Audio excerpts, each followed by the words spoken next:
The first thing I did after my rebirth was to send someone to find Lu Zhi, who at that time was not yet a eunuch.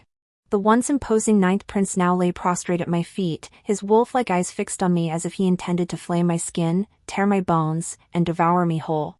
I had once despised and hated him, yet now he was all I had left. Main text: Is my sister feeling unwell? A soft inquiry snapped me back to consciousness. That familiar voice. I violently tore myself free from the sticky darkness that engulfed me like a tidal wave, opening my eyes with murderous intent. A slightly worried youth shook his head gently at me, a large, spreading wine stain staining the collar of his apricot-yellow crown prince's robe. Even if my bones were ground to dust, I would never forget this face. Xing Yuan, the beloved younger brother I cherished above all else. The memory of being pierced by 10,000 arrows at his command still sent shivers down my spine. I lowered my head. My elaborate court attire was immaculate, the rare, flowing cloud-patterned Suzhou embroidery a masterpiece seldom seen. Looking up again, the third prince of Xia, Qiqiu, was panting heavily, an empty wine cup still raised in his hand. I remembered this banquet of treachery. The 24th year of Yongcheng. How could this be? Could it be that the treacherous heavens had granted me a second chance? The third prince slammed his cup onto the table, the crash snapping me from my thoughts. They say your crown prince and eldest princess share a deep sibling bond. But look at them now, to me, it seems more like a mother and her child. His drunken eyes narrowed. A fledgling bird, all mouth and no legs, waiting for a woman to step in? Xing Yuan's face instantly drained of color. Your Highness jests, I said, rising with a sweep of my sleeve and fixing him with a steady gaze. The bonds of the imperial family are precious. Xia is renowned for its iron discipline, misunderstandings are hardly surprising. Before the third prince could respond, I continued, this is a ceremonial banquet. What need is there for anyone to step forward?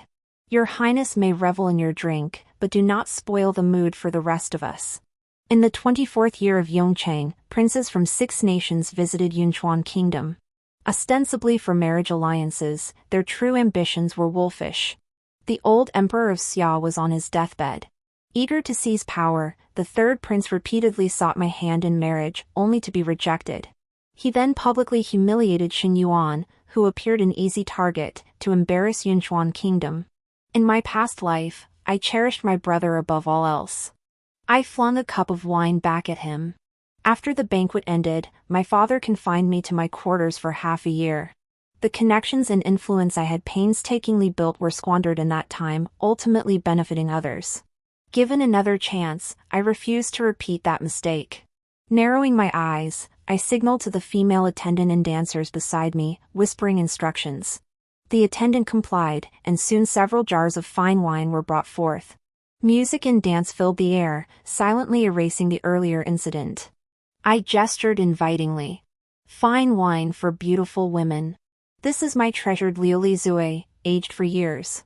Care to try? A maid held a goblet aloft. The third prince, now mostly sober, accepted the cup and drained it in one gulp, saving face. Fine wine it may be, I said slowly, nodding toward him, but do not overindulge. After dismissing the third prince, I returned to my seat, yet my mind remained unsettled. The memories flooding back, were they but a fleeting dream, or echoes of a past life? Sister? I snapped back to reality, glancing at Xing Yuan. He offered a shy smile. Thank you for saving me, sister. You looked troubled earlier, are you unwell? I merely hummed an acknowledgement, picking up a piece of sweet potato instead of answering. Before I could bring it to my mouth, Xing Yuan spoke again. Oh? Did I not know you dislike sweet potatoes? The taste is passable. Sensing my coolness, Xing Yuan grew cautious and dared not speak further. I ate 2 more pieces before setting my chopsticks down. Uninteresting. Not even tasty. Only a freak like Lu Zhi would enjoy such things. This servant is a eunuch. This palace knows. If your highness knows, why dress thus to humiliate this humble one? The 9,000 years who holds the power of life and death surely doesn't think this palace is a 3-year-old child, to be toyed with at will? Is your highness offering yourself in exchange? Ha! That depends on whether the 9,000 years is willing. I shed my final undergarment, staring expressionless at the figure before me, then suddenly smiled. In the flickering candlelight, my voice spilled out low and melodious. Peach blossom eyes glowed with intoxication, threads of desire weaving through them. Yet peer closely, and the depths of those dark pupils held a wildness sharp as blades. Your Highness, I am a eunuch. He repeated the words, his barely noticeable Adam's apple sliding up and down. Then, without warning, he pressed his mouth firmly against my neck. I jolted awake from the dream, instinctively touching my neck. In my past life, that bite had broken the skin, leaving a scab. Before it healed, Lu Zhi loved to repeatedly stroke it, unable to put his hands off it. But now, the skin here remained smooth.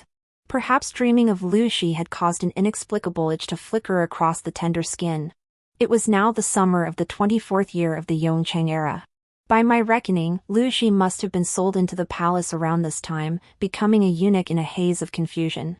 I rubbed my temples, sighed, and summoned the maid Chen Tao. My head aches, I said. Dispatch someone to find a person for me. Quickly. Chen Tao brought a cup of tea, propping up my pillow for support. Yes, Your Highness. Have some tea first. Did you have a nightmare? I downed the tea in one gulp before suddenly asking, Chen Tao, what do you think of the Crown Prince? The Crown Prince? Chen Tao froze, then recovered. Your Highness and the Crown Prince share a deep sibling bond, but Your Highness. Chen Tao hesitated, her words caught in her throat. I usually called Xin Yuan Abai, never addressing him so coldly and directly as the Crown Prince. Speak freely. I won't blame you. Chen Tao replied, Your Highness has been rather indulgent toward the Crown Prince. The Empress passed away early, so it's only natural Your Highness looked after your younger brother. But the Crown Prince had his hair bound last year. He should be becoming more of a support for Your Highness. I chuckled softly. Is that so? Chen Tao bowed her head, daring not to speak further. I set my teacup on the small table beside the couch and reached out to help her up. Overwhelmed by the unexpected kindness, Chen Tao stumbled backward. Your Highness, I cannot accept this. Not wishing to put her in an awkward position, I withdrew my hand. Starting tomorrow, you shall take over Tanxiang's duties. I yawned. I am weary. You may withdraw. Chen Tao's eyes widened in equal parts shock and delight. Yes, Your Highness. This servant takes her leave. She arranged my curtains, closed the door, and slipped away quietly. Lying on the couch with eyes closed, the past still haunted me relentlessly. You can guard against everything, but not against a traitor within your own household. Lu Zhi became a eunuch by accident, but hadn't I also lived my entire life by accident? Your Highness, the scout reports the person has been found. Leaning against the imperial couch with my forehead propped up, I flipped through the accounts of Fini Palace over the years. Where is this person? I asked. Lu Zhi had mentioned this time, but never told me where he would enter the palace. Chen Tao massaged my shoulders. Reportedly at the Red Sleeve Pavilion. Red Sleeve Pavilion? I furrowed my brow. Go fetch him. The Red Sleeve Pavilion was the capital's largest brothel, renowned far and wide. It offered both lavish pleasures and sordid indulgences, a veritable den of iniquity. I paused. Never mind. I shall go myself. Chen Tao hurriedly protested, Your Highness, you might soil your shoes.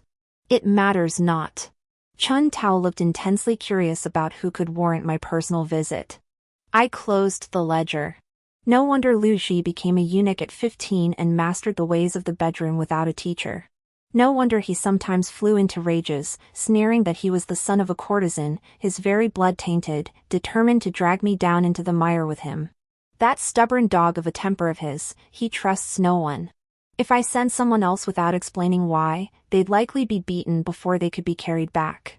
Hongqiu Pavilion stood on Chang'an Street, the city's most bustling thoroughfare. Its architecture was more exquisitely crafted than any palace, infused with the charm of the southern Jiangnan region. Pavilions dotted the grounds every 5 steps, towers every 10. At first glance, patrons composed poetry and exchanged couplets, appearing perfectly respectable, no hint of the filth hidden within. But after winding through 3 towers to the heart of the red sleeve pavilion, the overwhelming stench of opulence assaulted my senses. Chen Tao whispered, "Your Highness, the person is in that private room on the 2nd floor. Seems they've gotten into trouble." I raised an eyebrow and strolled toward the private room. Inside the private room, I stood at the doorway as the gentle strains of a pipa mingled with the flow of a guqin. "You.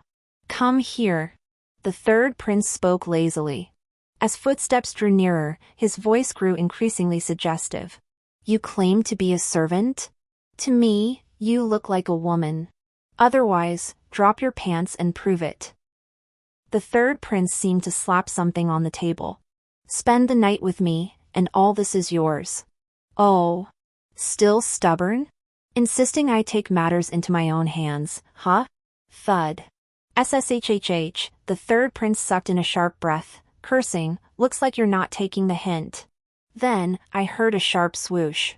The women inside the room screamed in alarm, and the sounds of the pipa and guqin ceased. I kicked the door open violently. The third prince's sword, poised to strike, froze midair. His face was flushed crimson, clearly the result of a punch.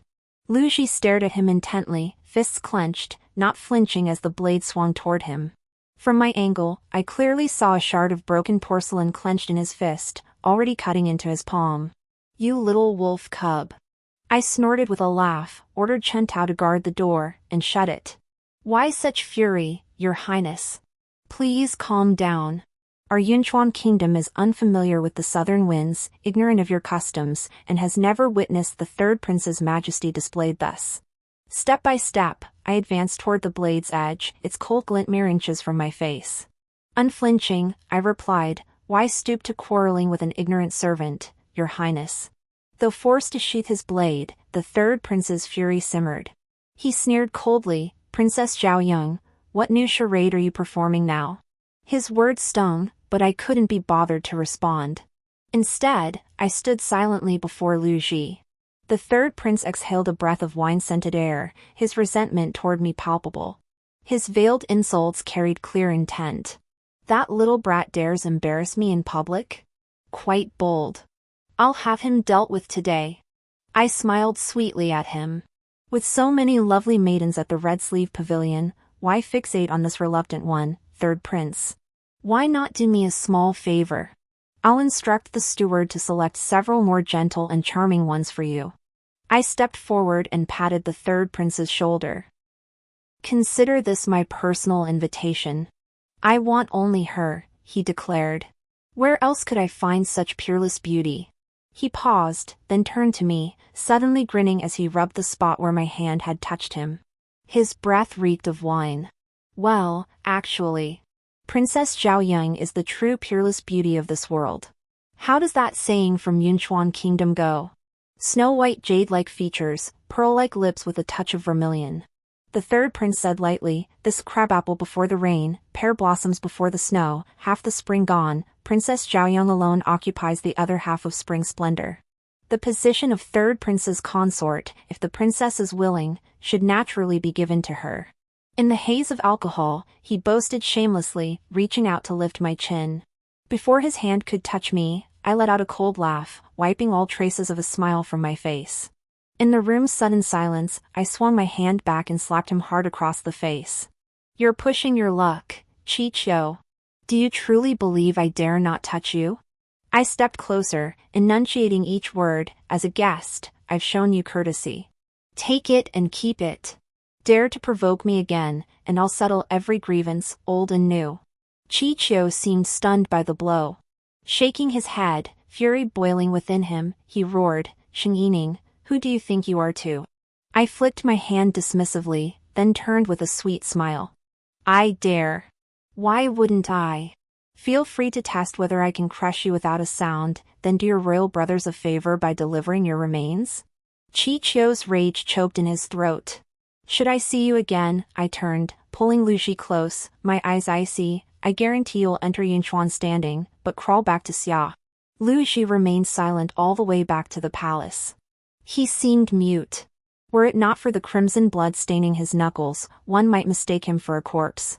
I led him back to Fengyi Palace. Seated upon the main throne, Lu Zhi stood stiffly below, his neck rigid. He neither knelt nor departed. I raised my chin toward Chun Tao. Have the kitchen prepare some food. Chun Tao understood and led the others out of the hall. I narrowed my eyes, studying Lu Zhi. Vaguely, I could discern the shadow of his future self. The slender youth hadn't fully matured yet, his lines weren't as smooth as they would be in adulthood, though his spine remained as straight as ever. His almond-shaped eyes bore a natural reddish hue, the jet-black pupils fixed intently upon me. His tightly pressed lips, pressed together with such force they appeared crimson as blood. A scrape on his left cheek oozed vividly, contrasting sharply with the red mole at his temple, adding an alluring charm. Androgynous, beautiful as a woman. No wonder that reckless Chichio took a liking to him at first glance.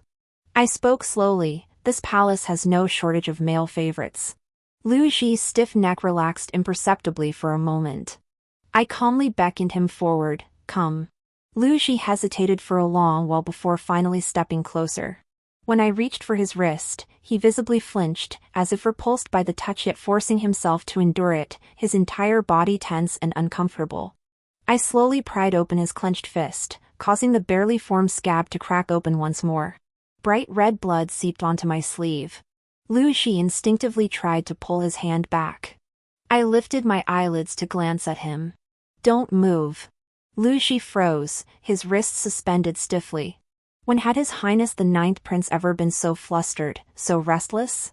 I couldn't help but snort. Little wolf cub. A wolf cub in childhood, a wolf cub grown. TSK. I casually picked up the handkerchief left on the bedside table before leaving the palace and pressed it against his wound. Smiling, I asked, does it hurt? Lu Zhi's face was deathly pale. Finally, he spoke his first words, it doesn't hurt.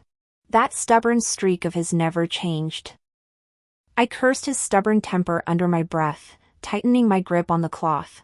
Don't know pain? Lu Zhi fell silent, clenching his teeth and staring at me expressionless. I tied the embroidered handkerchief into a tight knot, securing his wound.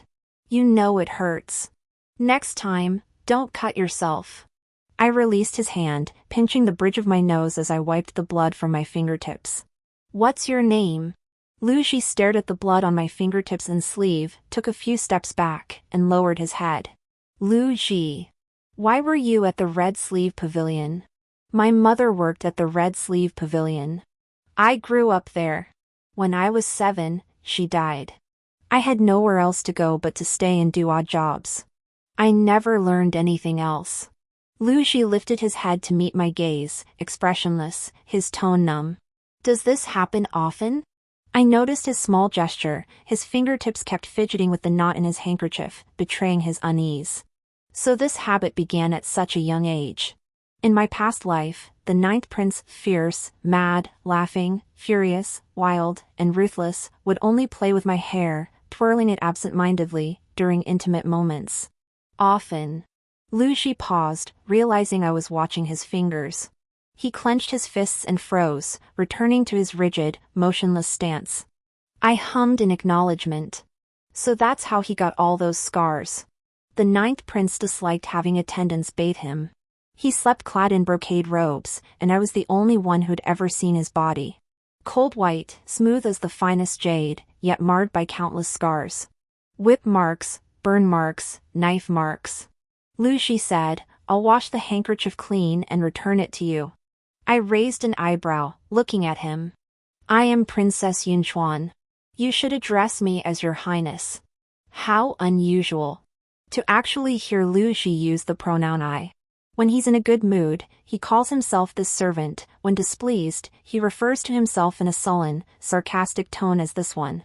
He's never one to speak plainly. I chuckled. It seemed I'd become the one who understood his temperament best. Your Highness. Lu Zhi's gaze flickered unsteadily, avoiding mine entirely. His fingertips absent-mindedly tugged at the knot of the handkerchief. I leaned back. Since you've addressed me as Your Highness, you shall remain by my side henceforth. You don't strike me as incapable. First, spend a year or two training with my personal guards. Then I'll assign you duties. Lu Zhi looked at me in surprise, his composure unexpectedly slipping. But I am the son of a courtesan. His peach blossom eyes glistened with icy coldness, fixed on my sleeve and fingertips stained with blood. Without reason, I understood what Lu Zhi meant.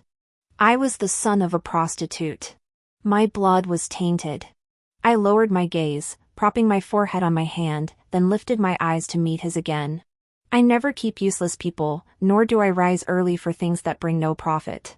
Black cat, white cat, whichever catches the mouse is a good cat. Lu Zhi stared at me steadily, his clenched jaw slowly relaxing. He clenched his palm, letting layer upon layer of blood soak through the handkerchief and trickle down his fingertips. I won't forget your highness's kindness today. I waved him away. Lu Zhi limped out of the main hall. It suddenly dawned on me that he'd likely been beaten by Chichio's men earlier. Not a single cry of pain escaped him. Rubbing my temples, I momentarily couldn't tell. Did I seek Lu Zhi for the profit of raising a clever wolf cub, or because I couldn't bear to part with him? Sister, he won't let me go. Sister, if you die, will he be heartbroken? Sister, since I'm doomed anyway, why don't you go ahead and test the waters for me? The youth clad in the imperial robe embroidered with 9-clawed dragons stared at me. His face bore an innocent expression, yet his gaze was venomous enough to chill the blood. I jolted awake from the dream once more. The disturbance was slight, yet the night watchman at the door still detected it. Lu Zhi pushed open the palace doors, candle in hand, his robes frosted with chill. He hurried in, parting the curtains just as I sat up, clad only in thin nightgown. Lu Zhi's hand froze, then hastily withdrew after a few seconds, his eyes and limbs darting nervously. He knelt on the floor.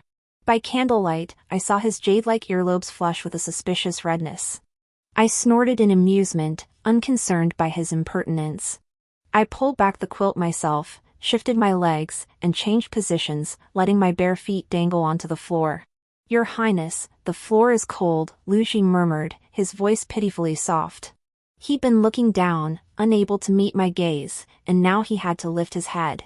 I squinted, yawned, and replied nonchalantly, "Is that so?" Lu Zhi hesitated for a long moment, his ears flushing crimson as he went to fetch my shoes. His complexion was exceptionally pale, his skin colder and smoother than any common woman's. This very pallor made his lips appear all the more vividly red, while the soft pink haze around his almond-shaped eyes beckoned one to tease them endlessly. In my past life, who dared to tease the 9th prince? He alone dictated others' emotions. My eyes flickered with mischief. Lu Zhi bowed his head, presenting the shoes. I lifted my foot and placed it on his hand.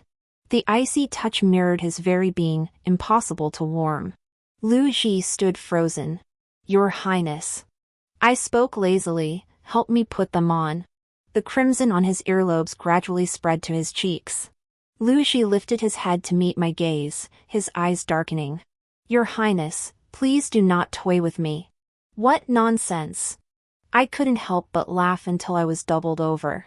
Toy with you? I covered my mouth. I'm being generous not to punish you for insubordination. Sending you to the secret guard camp, tell me, why were you guarding the entrance to my palace? How amusing. The 9th prince was quite the character in his youth.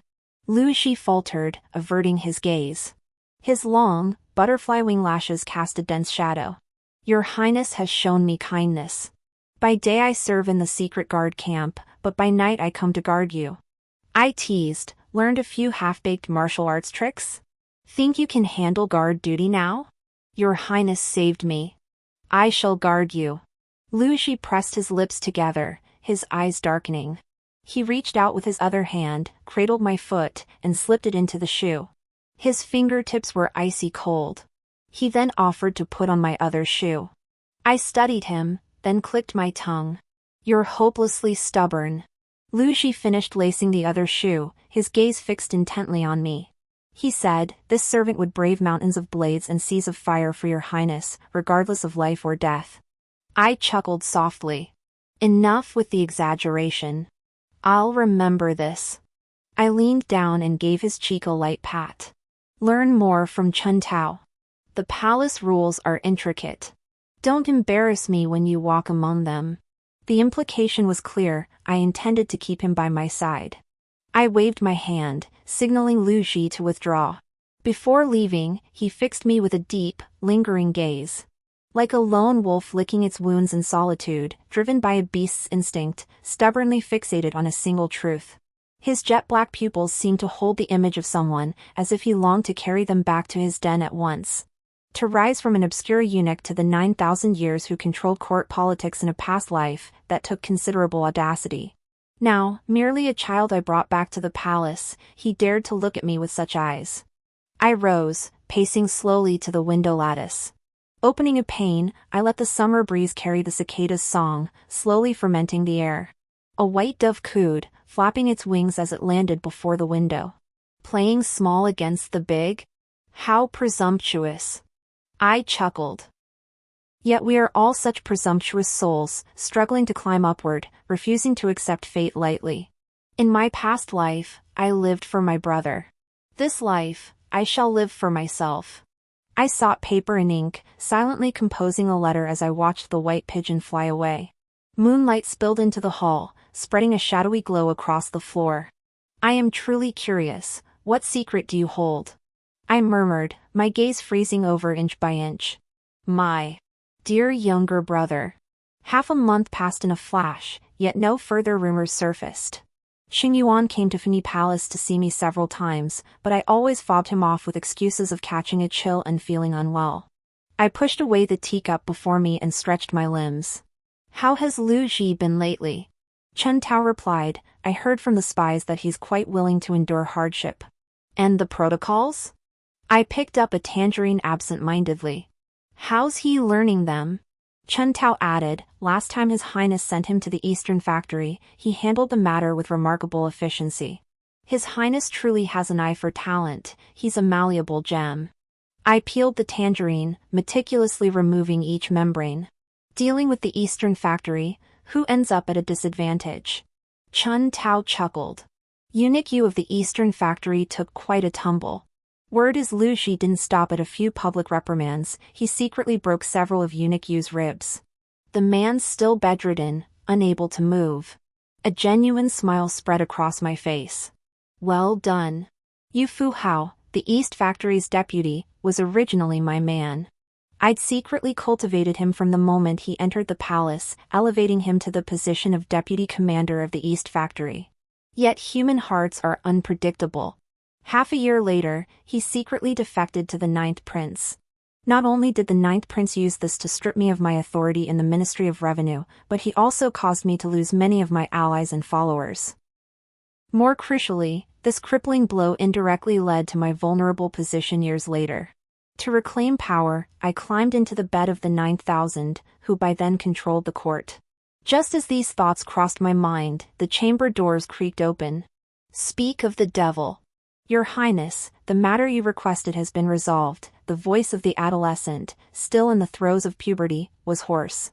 Lu Zhi knelt on the floor, holding a tray high. I couldn't make out his expression. I took the letters from the tray and examined them one by one. My hand tightened again and again. In the end, I couldn't bear it and crumpled all the letters into a ball. I lowered my gaze, my expression cold and grim. Lu Zhi murmured, Xing Yuan is so treacherous. Does your Highness wish to kill him? Seeing him like this, I found it amusing. Perhaps it was from my past life, constantly clashing with the 9th Prince, that seeing him now made me want to tease him. My voice was cool and detached. Look up. Come here. Lu Zhi obeyed, setting down the tray and rising to approach me, unusually compliant and obedient. I leaned forward, my fingertip catching his chin, forcing his head to tilt back further. The freshly painted vermilion nail polish, a vivid crimson, traced downward, finally resting on his delicate Adam's apple. The scarlet against the cool white skin sparked an inexplicable, suggestive tension. The youth grew rapidly. Having been in the palace for barely a month, he shot up faster than bamboo shoots in spring, already hinting at a tall, slender frame and sharp contours. My other hand pulled his shoulder closer, forcing him to meet my gaze.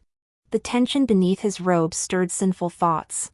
As I tugged him, Lu Zhi stumbled back 2 steps, his body lowering until his beautifully shaped lips were mere inches from mine. I pressed my fingertip against his Adam's apple, tilting my face to brush a warm breath against the unspoken sensitivity of his ear. "That is this palace's younger brother," I murmured. "The name of the crown prince of Yunchuan kingdom, dare you, a mere servant, utter it? Have you swallowed your manners whole?" I chuckled softly, pushing him away before folding my arms, watching him with leisurely composure. Lu Zhi's flushed face instantly drained of color. His peach blossom eyes, once veiled in mist, snapped clear, glaring at me with the stubborn ferocity of a wolf cub.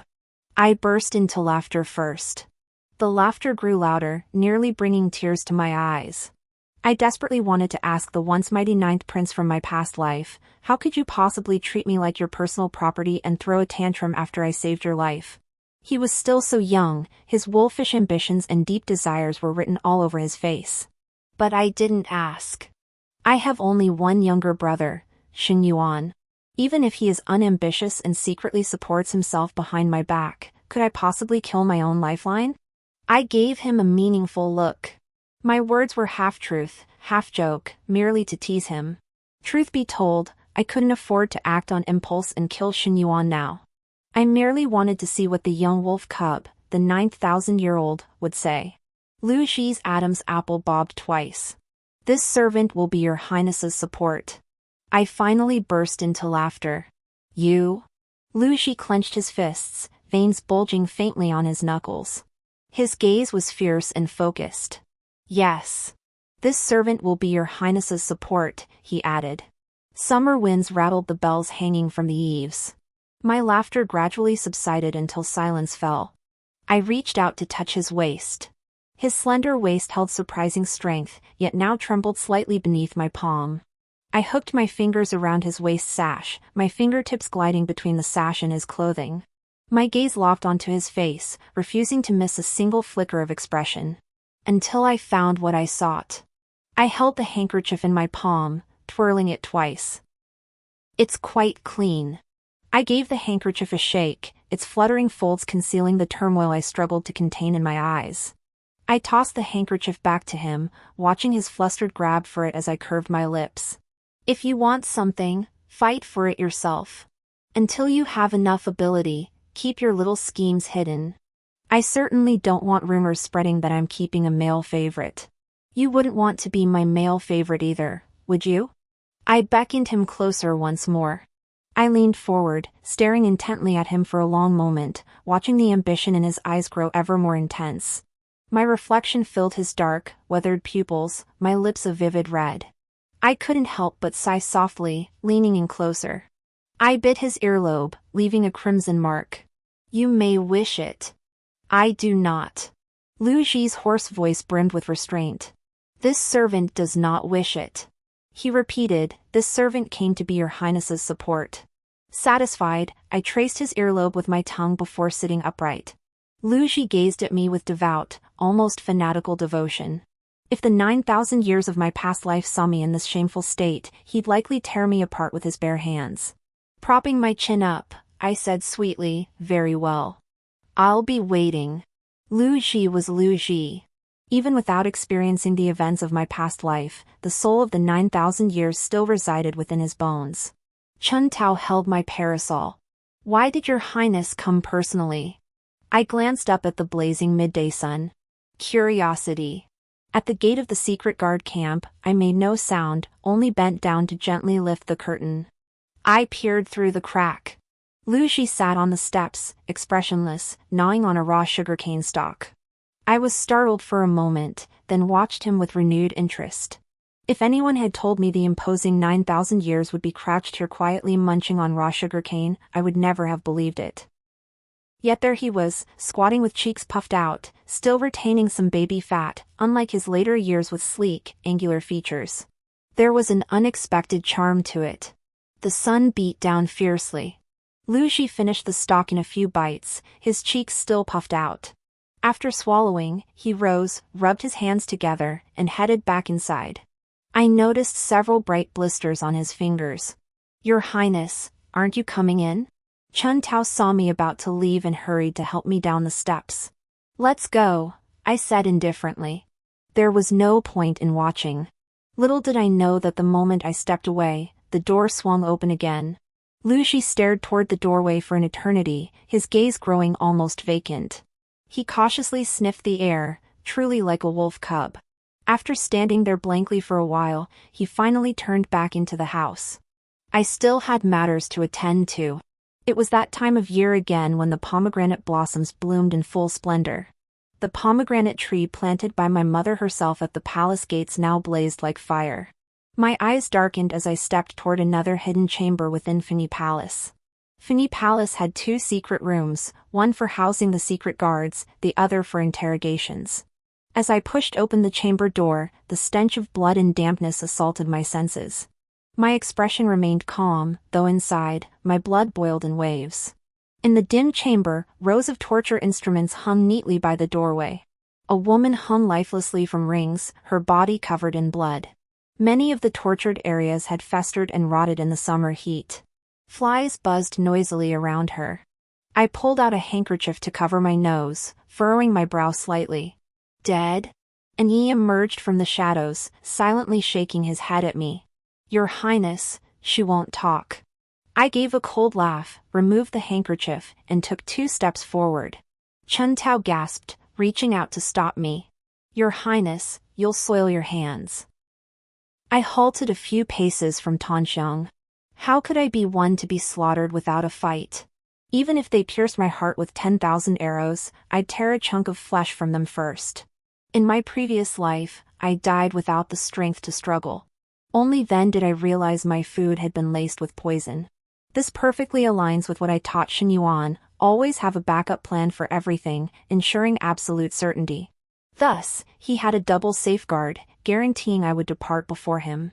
I studied Tanxiang with a dark, inscrutable gaze. Only the 2 senior palace maids I trusted could touch my food. At my signal, Dark One splashed a basin of salt water. Jolted awake by excruciating pain, Tanxiang thrashed, her iron collar clanking loudly. Spill it, I asked with a smile. What secrets have you and my dear little brother been hiding from me? Tanxiang's voice was already hoarse. Mad woman. You'll die a horrible death. For what you've done, you'll burn in the 18th layer of hell. With her last ounce of strength, she spat a mouthful of blood at me. Who's the pitiable one here, and who deserves sympathy? My smile didn't waver. I can't promise anything else, but if you don't confess now, I guarantee, I enunciated each word venomously, I'll send you and the crown prince to hell first to scalp away. Those few sentences seemed to drain all Tanxiang's strength. She tilted her head, her eyes glazed over, appearing utterly unresponsive. Such loyalty, I clapped my hands in admiration. Had you shown this devotion to me, would you have ended up like this? Turning away from Tanxiang, I addressed in a cold tone, it seems she hasn't suffered enough. And Yi bowed his head in acknowledgement. I didn't leave, but stood at the dark chamber's doorway, watching with interest the pomegranate blossoms climbing the palace walls in the distance. Amidst the screams echoing from the chamber, I sighed softly and shook my head. Chen Tao, tell me, in this world, which is more important, what we see with our own eyes, or what we carry in our memories? Chen Tao replied respectfully, Your Highness, what one sees is naturally more important. Is that so? I pushed open the door, my surging blood already calmed. Having received my order, Yi showed no mercy. Tan Xiang was already a bloody mess, only her eyes darting in agony betraying that she was still alive. I pulled out the crumpled letter I'd smoothed out. Yi wrenched Tan Xiang's head to force her to look. She couldn't speak, but her eyes betrayed her. The shift was subtle, but that instant of shock and panic was enough. I tucked away the letter, my gaze icy. Keep her alive. Let my dear little brother see her. Chen Tao bowed her head as she pushed open the door to the dark chamber. The door creaked open, letting in a sliver of sunlight that stung my eyes. I exhaled a slow, heavy breath, then turned with a sudden, nervous laugh. I've changed my mind. Doesn't being anyone's dog mean the same thing? Dare to bark at me, and I'll make your entire family pay with their lives. You're the elder sister. You must look after your younger brother. Amidst the shadows of green pines and the fragrance of red lotus roots, a woman in imperial robes smiled as she picked up a pastry, coaxing a delicate little girl with gentle eyes. Mother can no longer protect you.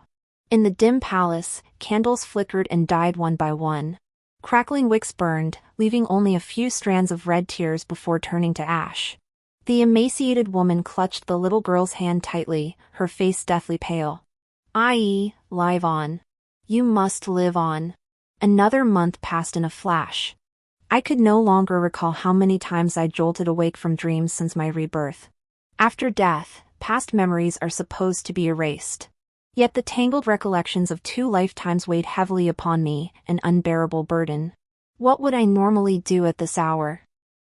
Leaning my forehead against my hand, a pair of beautiful almond-shaped eyes surfaced in my memory. But His Excellency, ever prone to sarcasm, would likely say, "Your Highness, as the saying goes, deep affection shortens life, and extreme wisdom brings injury. Those too clever tend to die young. Why not confide in me instead?" I once despised and hated him. Yet looking back on those later years, he was all I had left. Silently, I rose, my bare feet touching the floor tiles. Feeling my way to the table, I poured myself a cup of tea. Afternoon sunlight filtered through the window lattice.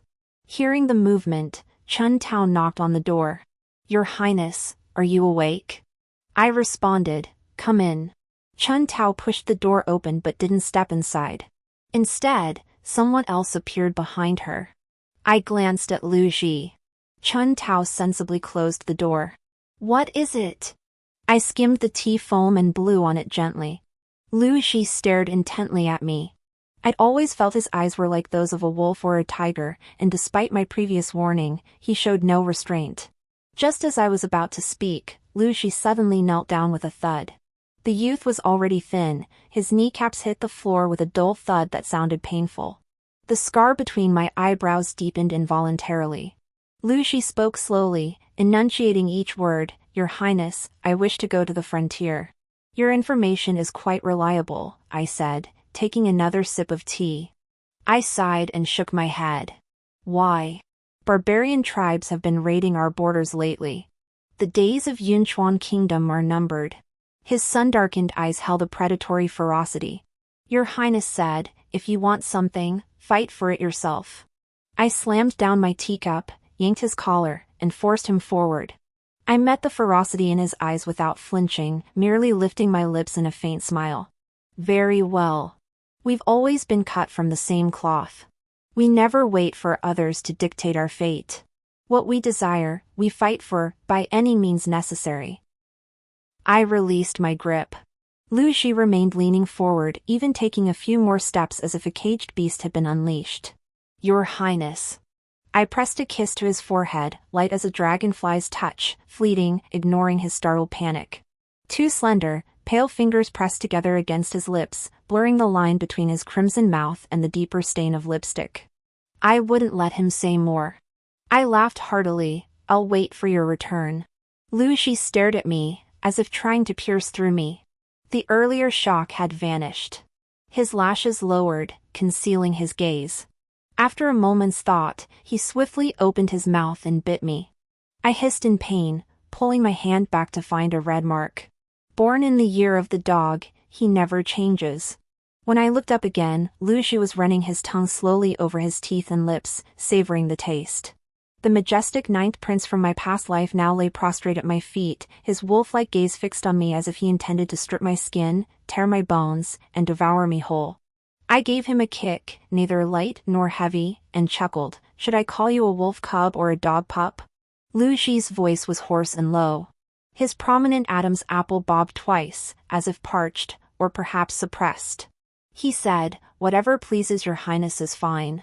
His Excellency had always been decisive in his actions. Even as a youth, when told to go to the frontier, he'd pack a small bundle the very next day. When bidding me farewell, the boy left only a stubborn, horse-riding retreat, refusing to glance back at the city gate once. The scorching summer heat wilted the leaves and cracked the blue bricks. Chun Tao, seemingly holding back for a long time, finally snapped. "After learning the rules for so long, he still acts so aloof. What did your Highness see in him? If I were to mold him into a perfect sphere, smoothing out every sharp edge, then I would truly be blind." I scoffed, flicked my sleeve, and walked away. All suffering in this world stems from one's own inadequacy. He's in a hurry. I leisurely stepped into the palanquin, lowered the curtain, and set off for Funi Palace. As soon as I dismounted, I spotted Xing Yuan peering left and right at the palace gates from afar. Behind him, the chief eunuch Yi Gonggong pleaded earnestly, "Your Highness, please go inside. It's scorching out here, you might get heat stroke." "Ah, princess. You're finally back." Yi Gonggong spotted me immediately and hurriedly reported, "His Highness has been waiting outside for half an hour." No matter what I said, he wouldn't listen. I shot him a glance, my expression half smiling, half not. "You can't even persuade him over such a trivial matter? Useless dog of a servant. What good are you?" Yi Gonggong's smiling face froze for a moment before he sheepishly apologized. I couldn't be bothered with this old codger's theatrics, but Xing Yuan spoke up, his voice muffled with discontent. His shirt was soaked through with sweat, no pretense there, and his expression was utterly aggrieved. "But what did I do to upset you, sister? You haven't even seen me lately." I motioned for Chen Tao to fetch a handkerchief to wipe his brow. I smiled gently. "How could that be? Come in, little brother. You weren't feeling well the other day. I feared you might pass on your illness to her." Chen Tao smiled as she wiped the fine sweat from Xing Yuan's forehead. "Our Highness has been thinking of the Crown Prince. He wanted to visit the moment he recovered, and now it seems their hearts are in perfect harmony. I've just made some almond pudding to beat the heat, chilling it in the well water. Your Highness, please come in." I stepped into Funi Palace. Chen Tao smoothly pushed aside Yi Gonggong and personally supported Xing Yuan, fanning him herself. Her attitude toward him was no different from how she treated me earlier. "Where is Sister Tanxiang?" After sitting down for a moment, fanned by the ice and cooled slightly, Xing Yuan couldn't help but ask. Chen Tao brought in 2 bowls of almond pudding and bowed to withdraw. I scooped a spoonful and smiled. "Look at that flushed face, is it from the heat or embarrassment?" Xing Yuan stammered, his cheeks crimson. "Sister always teases me." His demeanor was utterly natural, whether it was the hesitant shyness of a young man or the unspoken dependence on his elder sister, it all flowed seamlessly.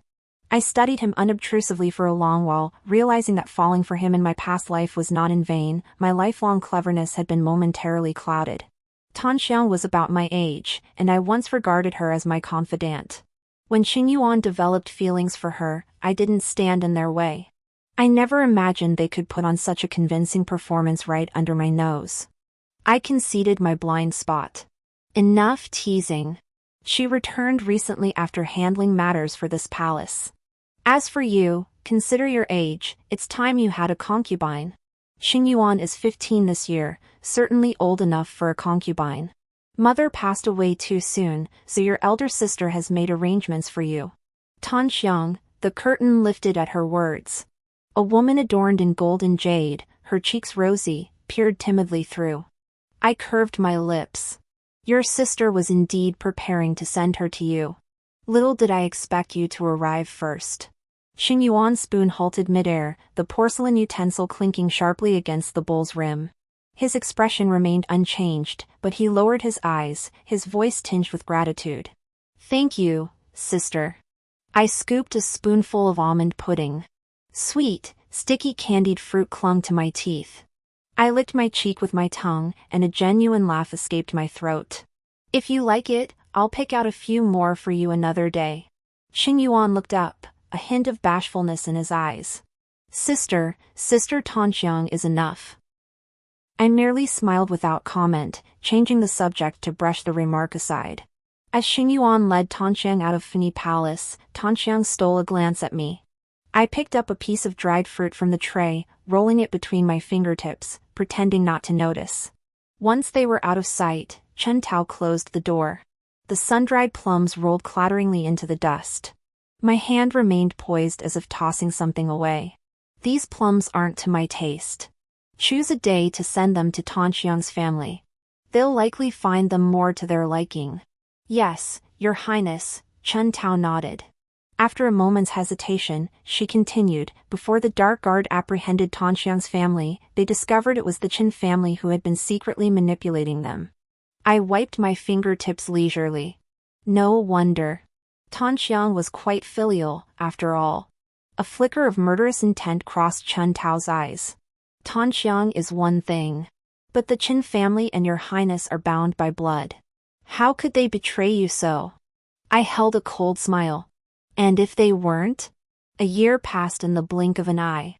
Aside from Lu Zhi's repeated letters reporting military victories, nothing else was worth mentioning. Ever since I placed Tanxiang beside Xing Yuan, I hadn't made a move for a long time, maintaining my outwardly cheerful and smiling facade.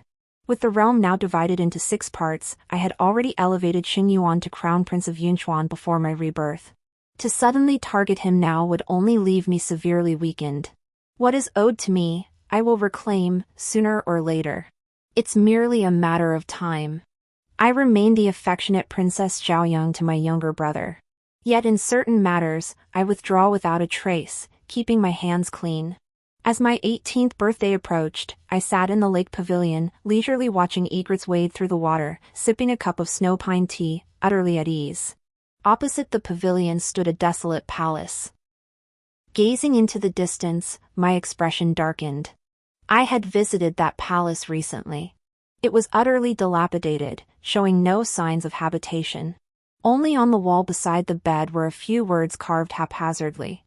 Intense affection. Xing Yin Nong.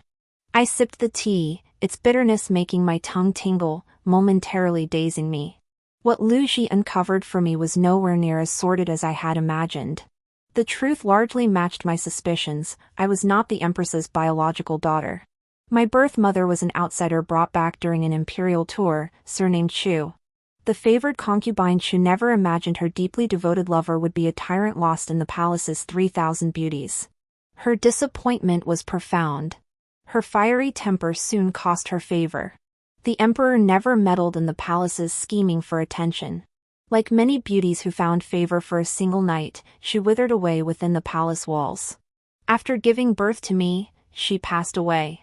The empress, frail and childless from miscarriage, treated me as her own daughter when I was born. Growing up, I saw how deeply she cherished me. No one ever mentioned the truth, and I never suspected. That thin veil of deception became the greatest mistake of my past life. It wasn't the worst outcome, yet it felt worse than the worst. How could I not hate? How could I hate my mother, who mended my clothes when I was cold, kept vigil by my bedside when I was ill, and did more for me than my own birth mother ever did? Bitterness filled my mouth, and a lump choked my throat. The sun sank westward. White egrets flapped their wings, splashing water and squawking wildly. My mood for sightseeing vanished. I rose and returned to Funi Palace. Chen Tao secured the palace doors, then approached with a bow, presenting a letter. Your Highness, shall we proceed with the birthday banquet arrangements as previously discussed? I broke the wax seal and unfolded the paper. A faint scent of beacon smoke wafted from the ink. The handwriting was bold and unconstrained, betraying an unmistakable arrogance.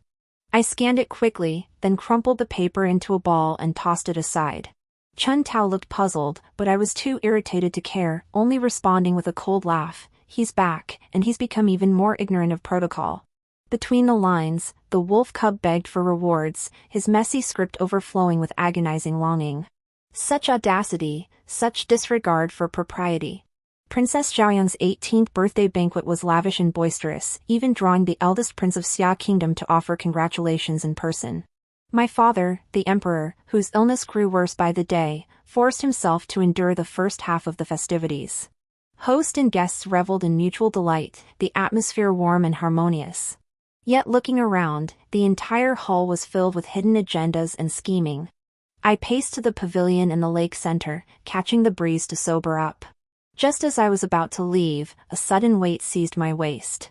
Next, I let out a startled cry, lost my balance, and plunged heavily into the lake.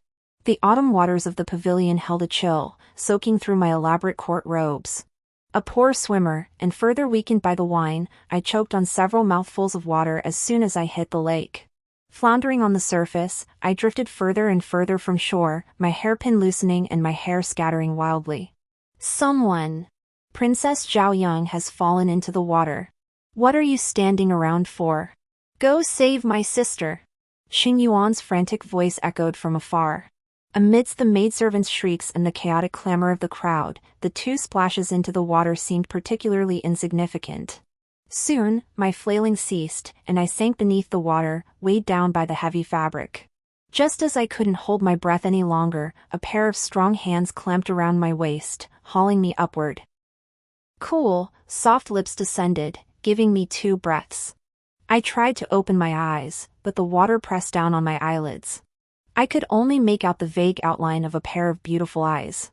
I fought back, pounding at the person above me, murderous intent rising within me. That was until his kiss changed. He pried open my jaw and bit down on my tongue, not too hard, not too soft. The pain made my grip on his shoulders loosen slightly. He wrapped his arms around my waist, pulling us both to the surface. Instinctively, I clung to his shoulders, using his strength to help me up. After gasping for several deep breaths, I opened my eyes. We were already far from the shore, completely alone. Only moonlight danced across the lake's surface, creating a shimmering pattern. "Your Highness," a deep, magnetic voice murmured, laced with obvious mockery, "why do you still show such disregard for your own body?" I stared fixedly at the figure approaching, my arms still clinging to his shoulders. Suddenly, I laughed and pulled one hand free, flicking it out. Smack! I delivered a hard slap to Lu Zhi's face. My face hardened as I demanded, "Who are you?" He turned his face away, 2 sickly chuckles escaping his lips. His almond-shaped eyes naturally held a hint of crimson at the corners. Droplets of water trickled down his smooth forehead, glinting coldly in the moonlight, tracing a path from his brow to his sharply defined jawline. Lu Zhi extended his crimson tongue, licking the even redder corner of his lips. He resembled a lurid specter from a lake, a demon crawling out of the writhing hell, tempting others to sink with him. "This one also wishes to ask your highness, are you still that heartless Princess Xiaoyang?" I narrowed my eyes. This wasn't the 17-year-old Lu Zhi. This was the 9,000 years of the past life. I had no time to ponder why he'd been reborn, nor did I care when he'd returned. I slid my hand to his lower abdomen, squeezing hard. Hearing his muffled groan, I released him, then gently ground my fingers against him. I watched as desire ignited in Lu Zhi's jet-black eyes. "How heartless this palace is," I said maliciously. "Does the 9,000 lord not know?" The icy lake water soaked through the 9 layers of gauze, and I stared at Lu Zhi without flinching. Lu Zhi stared back at me. After a long moment, he pressed his tongue against the soft flesh of his cheek and laughed. "This servant merely feels pity for your highness." Lu Zhi drew me close with a sweep of his arm, pressing me tightly against him. The heat radiating from the youth, like a furnace, washed over me, warming the chill that had seeped deep into my bones. "The 9th Lord still feels pity?" I laughed, spitting out the words with a look as still as water. "Naturally, I cannot match your highness's ruthlessness. To gamble with one's life without understanding the water's ways." Lu Zhi clasped my waist. If his highness hadn't willingly chosen this path, who could have schemed against him? I clicked my tongue. He saw right through me. Father Emperor was gravely ill. In my past life, he would pass away within half a year from this point. During those 6 months, I couldn't escape many responsibilities. Forced into the open, I'd have to sacrifice my own power to benefit others, something I refused to do. So retreating into the shadows, feigning convalescence while investigating a pretext to avoid affairs, was the optimal choice. A birthday drowning that triggered an illness, plenty plausible. Self-staged, really. Hardly risking my life, just needing it to look convincing. The Secret Service had men ready to rescue me from dawn, but that wolf cub beat them to it. Now he's here, making snide remarks. I tapped Lu Zhi's cheek, then let my hand drift downward, finally pausing to tap his chest. Lu Zhi's breathing grew heavy, his dark eyes fixed intently on me. I smiled sweetly, my dear younger brother could do it. Lu Zhi lowered his gaze to meet mine. "Your highness doesn't wish to know what happened afterward? And why did he scheme against your highness?" His gaze lingered on my hand, and he licked his lips. The night breeze brushed against him, raising a faint goosebump on his cold, pale, smooth skin. His Adam's apple, now more pronounced, looked tempting, begging to be bitten. In a rare moment of good humor, I played along with his words, "Of course I do. Lu Zhi's Adam's apple bobbed, his eyes flickering as his voice grew hoarse, smoldering with hidden fire. Your Highness, kiss me once, and I shall tell you everything. I withdrew my hand, snorting with a laugh. If you won't speak, then so be it. Whatever your Highness wishes to know, I shall tell you. He grasped my hand with desperate longing, pressing it back against his chest, which grew increasingly scorching. Tell His Highness everything. Lu Zhi's heart pounded with such force it gave me the illusion that if I held a knife now and asked him to carve it out, he would do so without hesitation. My smile faded. The 9,000 years old wouldn't act like this. At least not with such raw sincerity during my previous life. I withdrew my hand again, effortlessly catching the sudden surge of savagery in his eyes. My arms wrapped around his neck, pulling him close. Silently, I pressed a kiss to his Adam's apple. His body trembled slightly. The next moment, one hand tightened fiercely around my waist while the other seized my chin, forcing his lips onto mine with brutal intensity. It wasn't a kiss, more like a beast's savage bite, fiercely and brutally declaring ownership and, after your Highness passed, this servant has not fared well. Lu Zhi's eyes, usually stubborn, brimmed with sorrow and pleading. Your Highness, this servant has not fared well. The once capricious 9,000 years shed all his hardness now, like a lone wolf lost from its pack, wandering lonely beneath the moon. My heart ached dully from his two phrases, this servant has not fared well. Lu Zhi kissed my eyes, touching and withdrawing in an instant. His much rougher fingertips suddenly brushed my tear-stained corner. Your Highness, don't cry. Tears streamed down my face, dripping into the lake, creating ripples. I tried to speak, only to find my voice suddenly gone. I have cried twice in my life. The first time was when my mother passed away, the second was when I willingly climbed into the bed of the 9,000-year-old, spending a night of passion. How could I, the esteemed Princess Zhaoyang of Yunchuan, cry so pitifully? The lake still rippled with concentric circles. Lu Zhi led me to the pavilion in the lake's center. He undid his robes, leaving only a black undershirt, then wrapped me layer by layer in his outer garment, still carrying the scent of the beacon fires. Lu Zhi embraced me from behind, shielding me from the biting wind. Nestled in his arms, a steady warmth flowed from his back. He murmured softly against my ear, "It's all over now, Your Highness. The past is but a dream, a fleeting illusion." I tilted my head back, tears finally draining dry. Through blurred vision, I saw Lu Zhi's sharp jawline. Rebirth is profoundly mysterious.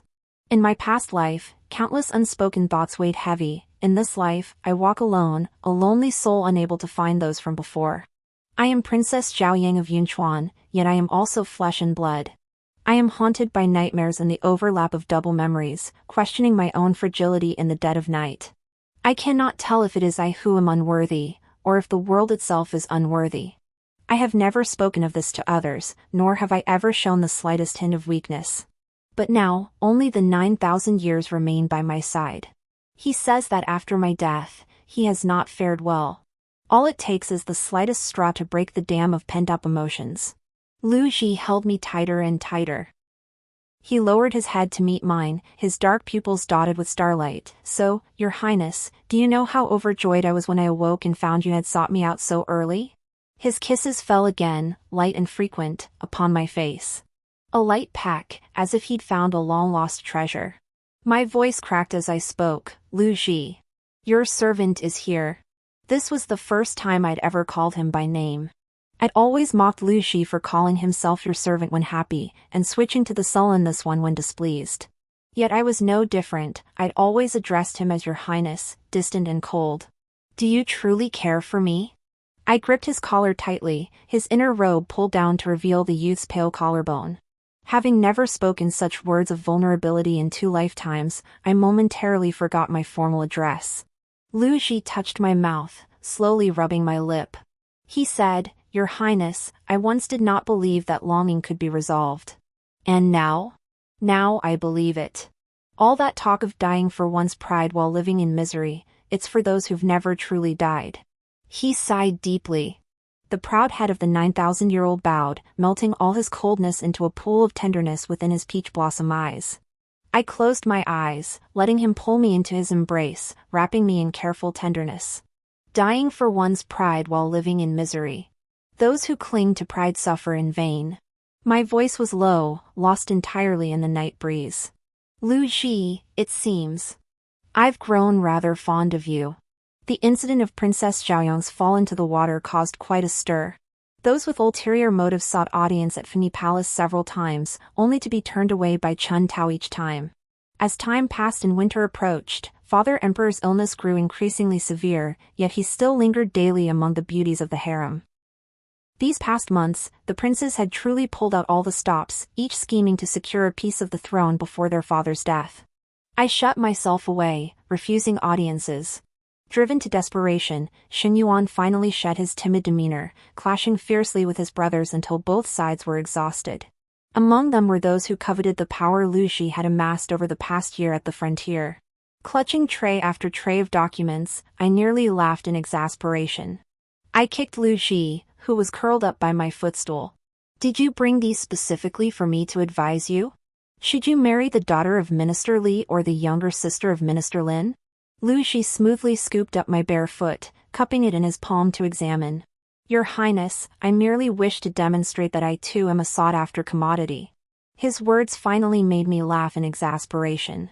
Having lived 1,000 years, how can you grow more childish with each rebirth? His rough palm enveloped my delicate, jade-white foot, and a dark fire flared in Lu Zhi's eyes. I disagree. Lu Zhi tilted his head back. I yearn to be by your Highness's side day and night, but I fear your distant, elusive ways.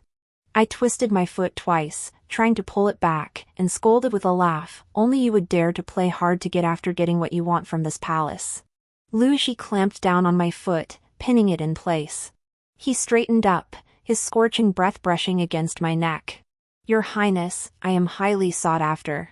Lu Zhi moved like a beast licking its prey, deliberate and utterly predatory. If only your Highness would grant me your favor, I would give you everything. Military power, influence, leverage. He whispered each word slowly, each syllable striking the core of one's heart. I narrowed my eyes. I should have had you castrated back then. Your Highness is so cruel, Lu Zhi chuckled lightly, utterly unconcerned. I hooked my arm around his neck, my gaze sharp as a hook. That was a past life. To be so absurd again in this one, what is this? Do you think I still desire the military power and influence of the 9,000 years?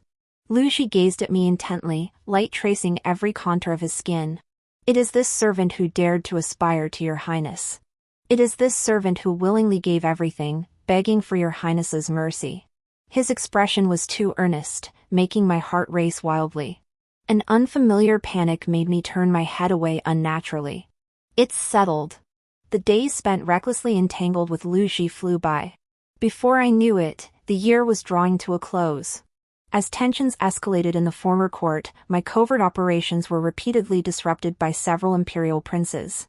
With scarce resources, Xia Kingdom and its vassal states watched Yinchuan Kingdom's fertile borderlands with hungry eyes, poised for invasion. It was time for Lu Zhi to consolidate his forces at the frontier. His Excellency, seemingly certain I responded better to persuasion than force, had become cunning after his rebirth. Before departing, he expressed countless reluctances and extracted several concessions before finally leaving satisfied. That night, the air was as cool and thin as water, deep and still. In Flay Palace, I lifted the wax seal as usual. A single glance at the contents made the words stick in my throat. Chen Tao smiled. Your Highness seems genuinely pleased, yet your expression betrays otherwise.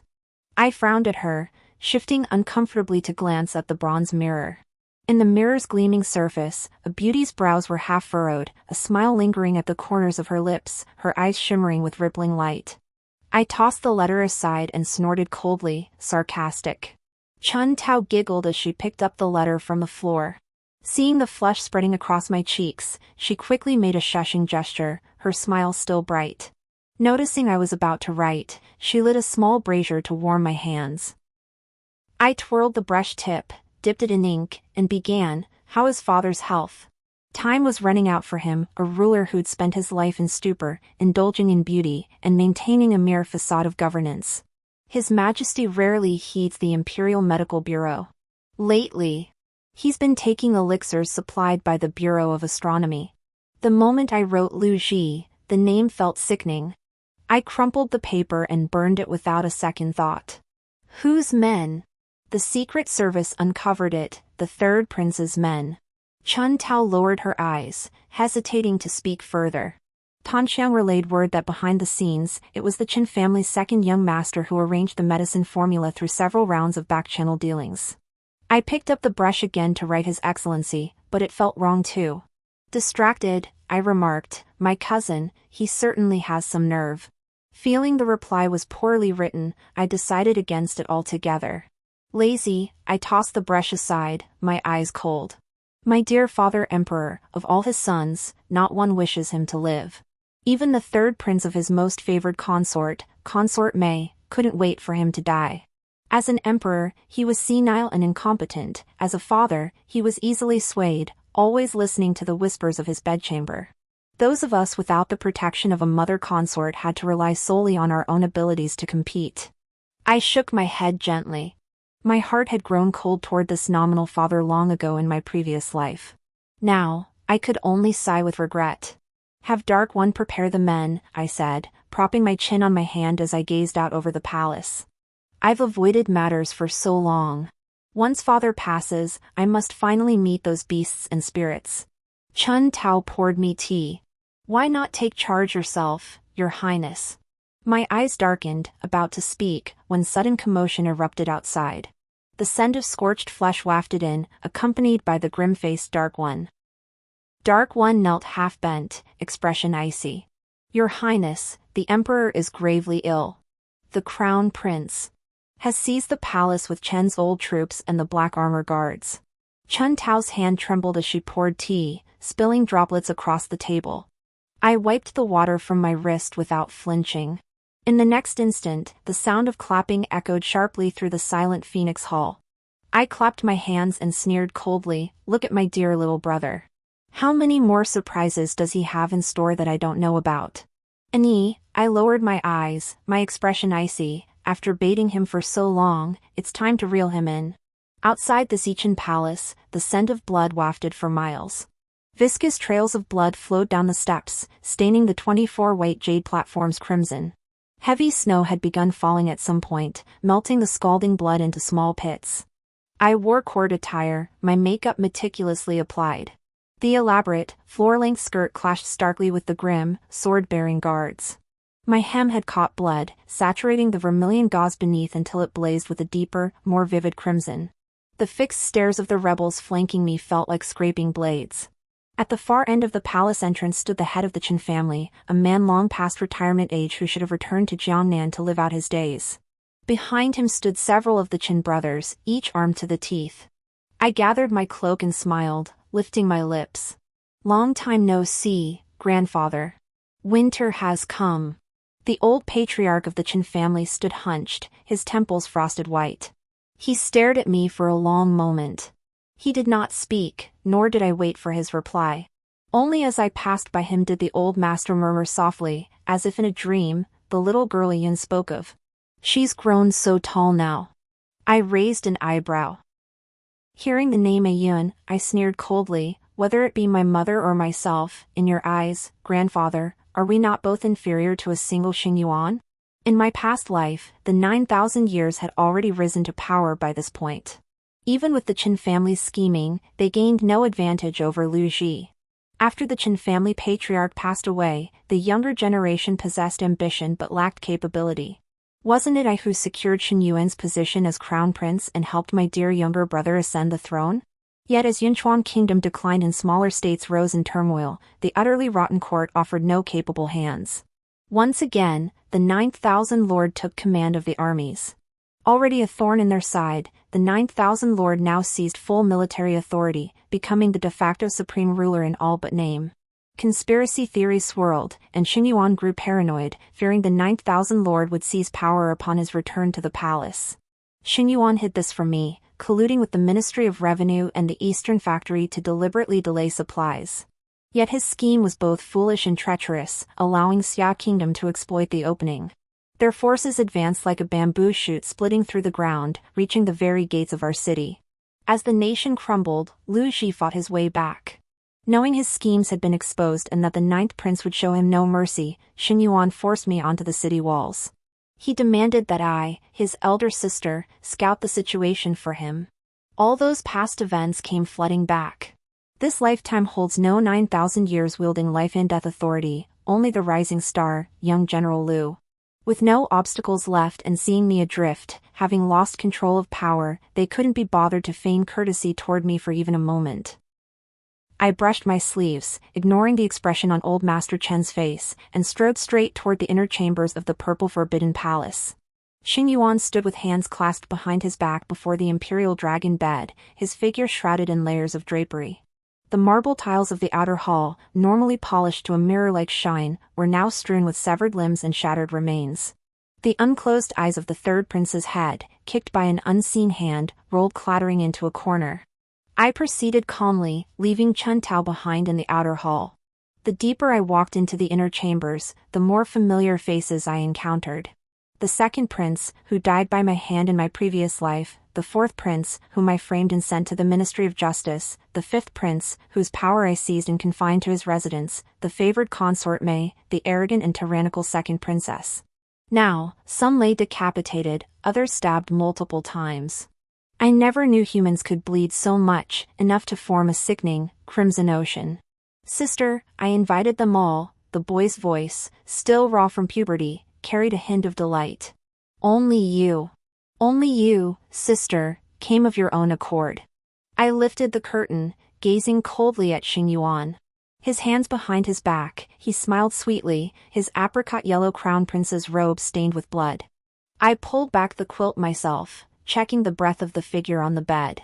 I withdrew my hand and wiped it on a handkerchief. I recall, on the day your mother gave birth to you, it was a rare cool day in summer.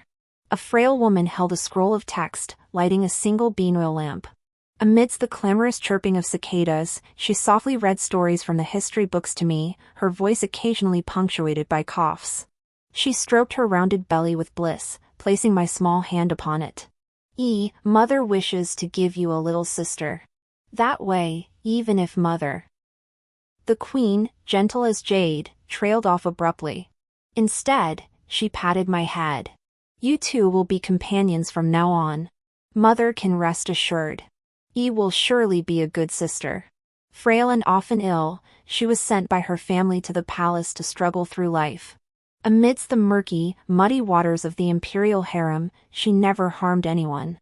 Her only regret was leaving this world too soon, unable to see both her children grow up. The songs mother sang to me, those melodious tunes from the south, gradually fade in my memory. My humming was off-key, my vision blurred by the sight of Crown Prince Xing Yuan, drenched in blood. I laughed. She was so foolish, so kind. She never imagined you were unworthy of being her child. The air froze in that instant. All the innocence, delight, and cowardice Xing Yuan had feigned were ripped away. He screamed at me, "Sister, why couldn't you be a little more foolish?" His voice cracked with accusation. "Sister, why do you always look at me like I'm a child? Sister, even grandfather said it, why aren't you mother's own child? Why aren't you a boy?" I remained silent amid his accusations. After a long, agonizing pause, long enough for his eyes to turn bloodshot and his face to contort into a savage grimace as he raised his dagger, I stepped back, my voice measured, yet I once exhausted every thought for you. Xing Yuan's movement halted. But grandfather let me in only to abandon me. I had truly cherished Xing Yuan to the core, fulfilling Mother Empress's dying wish to grant her peace in the afterlife. That tiny, soft little brother who held my hand and sweetly called me sister, I lived for him, recklessly, with all my heart. A person like me, if left alone, would rather shatter than crawl into the bed of the 9,000 years. Alas, all this boiled down to one phrase: I once schemed relentlessly.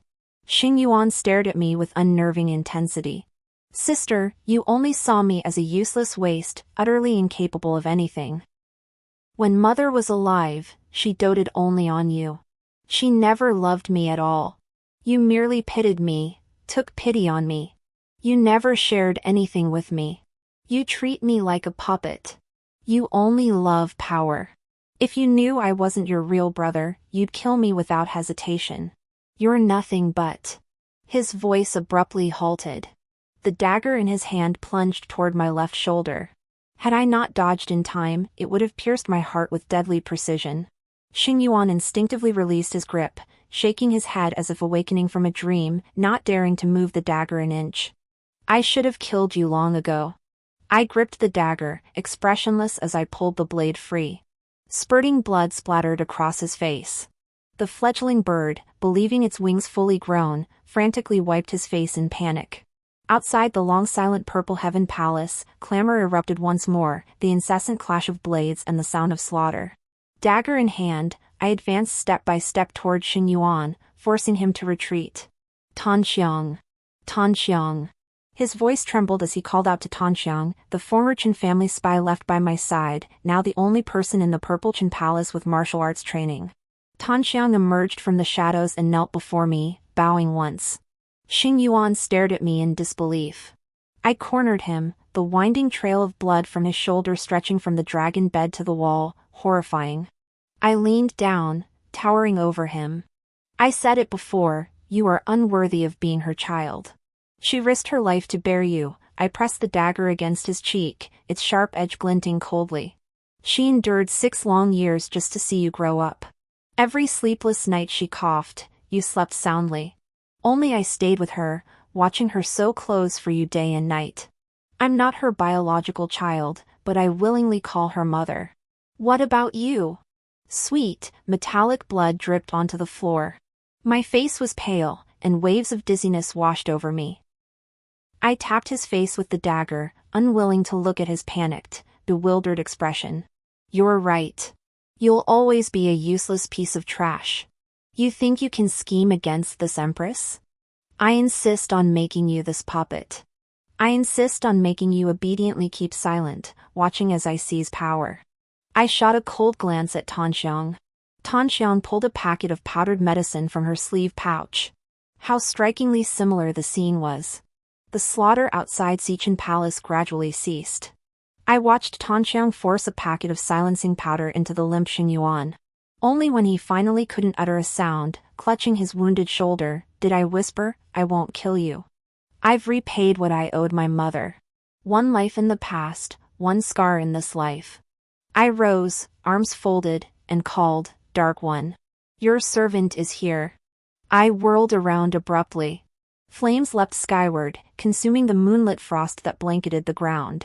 Blood and fire intertwined, outlining the figure approaching, a cloak of fox fur dusted with white, even the lashes heavy with frost, yet the lips remained a vivid crimson. He pushed open the gates of Xichen Palace, sweeping swirling snowflakes into the hall like a grand blossoming of pear blossoms. With a flick of his sleeve, the cloak fell away. Lu Zhi stood in crimson dragon robes, a fleeting echo of the 9,000 years of old. Your Highness, I have come to rescue you. He curved his lips into a smile, shaking off the snow and wind. Someone. Lu Zhi's smile vanished instantly. His expression turned cold as he dismissed Chun Tao and Tan Xiang, then ordered 2 soldiers to enter. They roughly dragged the unconscious Xing Yuan out. Seeing my silent nod of consent, Chun Tao carefully bowed her head and withdrew. The heavy doors creaked shut. Your Highness, Lu Zhi approached me step by step, his tone dangerously sharp. Does nothing I say stop you from doing what you wish? His hand landed on my shoulder. It had been poised to touch my wound, yet midair, it abruptly shifted direction, resting instead upon my collarbone. The icy touch made me shiver involuntarily. Lu Zhi lowered his gaze, withdrew his hand, and pressed it against the back of his own neck for a long moment before returning it to my equally cold hand. Enveloping my hand, he murmured, Your Highness, when you say you like me, is it all just to amuse me? I lowered my head, silent, the wound on my shoulder throbbing. Lu Zhi, hold me. It hurts. I dropped the formal address, my tone softening. The tip of Lu Zhi's nose was slightly red, whether from the cold or something else, I couldn't tell. In the dim outer hall of the purple palace, only a faint light from the door illuminated the faint redness at the corners of his eyes. Your Highness, do you know how I died in my previous life? My hand instinctively reached to cover his mouth. He dodged it, his voice barely a whisper. I stood beneath the city walls, watching as countless arrows pierced Your Highness's heart. I could do nothing. I could only watch as Xing Yuan went mad, filled with regret and weeping bitterly. Do you know how much I hated that? I chopped him to pieces and fed him to the dogs. I killed everyone who opposed your highness and brought their corpses to your highness's grave. How I wished your highness would look down from above and say to me again, Your highness, you are truly formidable. A single tear slid from his eye socket, landing on my face. I extended my tongue and tasted its salty, bitter bitterness.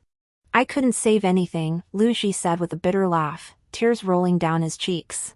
So on your highness's 22nd birthday. Lu Zhi.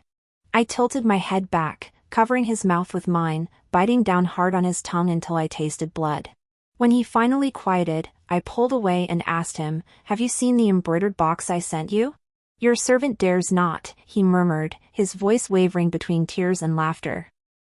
My heart clenched in pain, and I cared for nothing else. Inside is the sanctuary my mother embroidered for me before she passed. She said, "I, if you find someone you love, give this sanctuary to them. Mother will watch over you both." Tears rolled down my cheeks too, as if all the grievances and solitary loneliness of these years, past and present, suddenly mattered little. Lu Zhi's long lashes still held droplets of tears. He pressed a reverent kiss to my brow, his voice trembling almost imperceptibly. Your Highness, I believe. I believe there is a cure for longing. I drew a deep breath and gazed into his eyes. Lu Zhi, recite it for me. In my past life, on my 18th birthday, I had already climbed into the bed of the 9,000-year-old. The 9,000-year-old was as unpredictable as the weather, his moods shifting like the clouds. Dressed in crimson dragon robes, he was the living Yama of the Yunchuan imperial palace. Every prince and princess sought to curry favor with him, yet none would stoop as low as I did, sacrificing all dignity for power, willingly sharing a bed with a eunuch.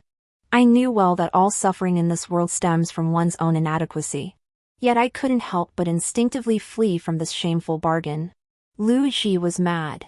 So was I. I once despised and hated him. Yet looking back on the years we walked side by side, through countless plots and bloodshed, he alone understood me. The unspoken stirrings of true affection and our evenly matched, sharp confrontations all came to an abrupt halt when arrows pierced my heart on the city wall at 19. I descended into eternal sleep, my eyes heavy with regret and resentment. He lived alone for 3 years. Reborn into this life, I finally believe that in this world, there is a cure for longing. On my 18th birthday in the previous life, by the pavilion in the lake, I defiantly asked him for a birthday gift. I asked if His Majesty, the 9,000 years old, might recite a poem for this humble palace. It was autumn then, with only a light drizzle that soaked through our clothes. I clung to his back, laughing heartily. That laughter was genuine. I shielded him from blades, he took a sword for me. We were never meant to cross paths, yet fate bound us together in contradiction. We stood drenched in autumn rain, skin pressed against skin. In this life, he is no longer His Majesty the Emperor, yet I remain Princess Zhaoyang. Outside the Purple Palace, soldiers and secret guards watched in astonishment as General Lu, step by step, carried me away from the palace. I clung to his back as deep winter snow fell. Goose-down flakes blanketed our shoulders, icy and cold. We've seen 9 parts of snow, 1 part shared until our hair turns white. Just like us, walking together until our hair turns white. My shoulder was wounded, blood dripping onto the snow, blooming like plum blossoms. My face grew paler and paler. Suddenly, I reached out and pressed my hand against his chest. I said, Lu Zhi, I want you to die here. How about you give me the world? Lu Zhi's smile was sweet. He said, Very well, Your Highness. Dig out this servant's heart now. I gradually loosened my grip. The wind and snow chilled my hands, so I slipped them beneath his inner robe. His chest, warmer than any furnace, radiated endless heat. You madman, I said. Lu Zhi only laughed. I was not born mad. Nor was the 9,000 years born the 9,000 years. Burying my face in his neck, I muttered, I want this empire. He said yes. His yes held not a shred of hesitation. He cared not for titles or glory. Through snowstorms and mountains, he willingly became a courtier to a woman, surrendering it all. The path from Xichen Palace to Funi Palace held no lamps, only moonlight dancing with flurrying snowflakes. The wind whistled in my ear, Lu Zhi. Lu Zhi nodded, brushing away snowflakes. Your servant is here. I'm calling you. Your servant has always been here. I nestled contentedly in the hollow of his neck, blood loss bringing a drowsy haze. In his past life, His Highness held power over life and death. In this life, he craved none of it. I called again, Lu Zhi. Your Highness, I am here. I like you. This servant also finds joy in your Highness. All I desire is your Highness. Whatever he said afterward blurred in my drowsiness. I drifted into a deep sleep, unable to hear. His beating heart and the comfort of his back made Lu Zhi feel especially reassuring at that moment. The chieftains of distant lands and barbarian tribes unanimously declared, heaven's mandate must not go unanswered, our ancestral legacy cannot be abandoned, the four seas cannot remain without a ruler.